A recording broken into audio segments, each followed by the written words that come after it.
আজকের যে যুব সমাজ, আজকের যে যুব সমাজের অবস্থা, কি ছেলে কি মেয়ে,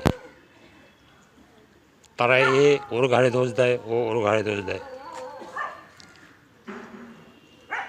একটা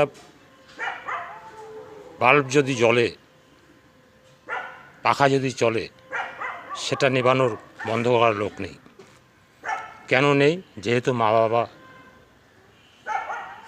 প্রদীপের সলতের মতো সাহায্য করে যাচ্ছে।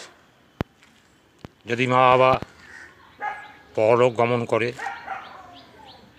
তখন দেখবেন যখন সংসারের বোঝাটা নিজের উপর এসে চাপবে, তখন দেখবেন কীভাবে দৌড়চ্ছে, নেংটি বেঁধে দৌড়চ্ছে।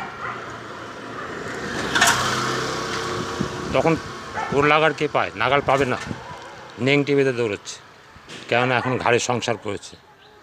যতদিন মা বাবা আছে ততদিন কোনো ভ্রুক্ষেপ নেই। লাইটের সুইচটা অবধি বন্ধ করে না, পাখার সুইচটা অবধি বন্ধ করে না। এইভাবে জীবনযাপন করছে লাক্সারিভাবে। পরলোক গমন করলে বাবা মা, তখন দেখা যাবে লাক্সারি কোথায় ঢুকে গেছে। তখন লাক্সারি, আনন্দ, ফুর্তি সব বিসর্জন দিয়ে ভাই বোন সব কাজে বেরিয়ে পড়বে। কাজ না করলে তো খাওয়া জুটবে না। তখন কাজ আর কাজ। তখন পিছন ফিরে দেখবে না। তখন কত দায়িত্ব, বাতি জ্বালিয়েই বন্ধ করে দেবে যাতে কারেন্ট না পড়ে।